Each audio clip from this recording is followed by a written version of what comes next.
Welcome to news Adda. Teenmar Mallanna BC trap boomerang అయిందా? Teenmar Mallanna alias చింతపండు నవీన్ కుమార్ తనను తాను బీసీ సేవియర్ గా చిత్రీకరించుకునేందుకు చేసిన ప్రయత్నాలు రివర్స్ అయ్యాయి. తన కార్యాలయం ముందు వ్యక్తి ఆత్మహత్య చేసుకుంటే దానికి బీసీ రిజర్వేషన్ల కలరింగ్ ఇచ్చారు. కానీ అసలు విషయం బయటకు వచ్చేసరికి ఆయన షివరింగ్ అవుతున్నారు. వాటి గురించి ప్రచారం చేస్తున్న యూట్యూబ్ ఛానళ్లను బెదిరిస్తున్నారు. దీంతో ఇప్పుడు ఈ వివాదం అంతకంతకు పెరిగి పెద్దదవుతుంది. బీసీ రిజర్వేషన్ల కోసం చనిపోయాడని ప్రచారం చేసిన వ్యక్తి ఆత్మహత్యకు అసలు కారణం వేరే.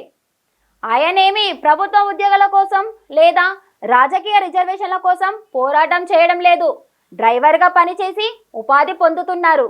ఆయన భార్య తీన్మార్ మల్లన్న కార్యాలయానికి వచ్చే వారికి ఆర్థిక సాయం చేస్తున్నారని తెలిసి వెళ్ళి అడిగింది. 20,000 ఇచ్చిన మల్లన్న ఆ ఎపిసోడ్ మొత్తాన్ని వీడియో తీసి ప్రచారం చేసుకున్నారు. దాంతో పరువు పోయింది.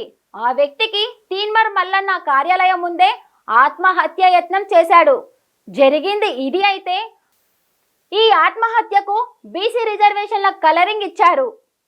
బీసీ రిజర్వేషన్ల కోసం ఆత్మహత్య అని ప్రచారం చేయగానే చాలా పార్టీలు, చివరికి కవిత, కేటీఆర్ కూడా స్పందించారు. ఇది తెలంగాణ బీసీ యువతపై వేస్తున్న ఆత్మహత్యల ట్రాప్గా అనుమానాలు ప్రారంభమయ్యాయి. అయితే పోలీసుల విచారణలో అసలు విషయాలు వెలుగులోకి వస్తున్నాయి. దీంతో కంగారు పడిన తీన్మార్ మల్లన్న మరింత కుల రాజకీయం చేస్తున్నారు. అయినా కుటుంబం పరువు తీయడం చట్టపరంగా నేరంగా నిలబడకపోవచ్చు.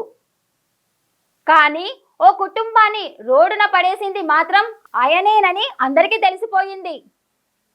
తీన్మార్ మల్లన్న వ్యవహారాలపై ఇప్పటికే చాలా ఆరోపణలు ఉన్నాయి. ఆయన పెద్ద ఎత్తున బ్లాక్ మెయిలింగ్ కు పాల్పడి డబ్బులు వసూలు చేస్తున్నారన్న ఆరోపణలు చాలాసార్లు ఎదుర్కొన్నారు.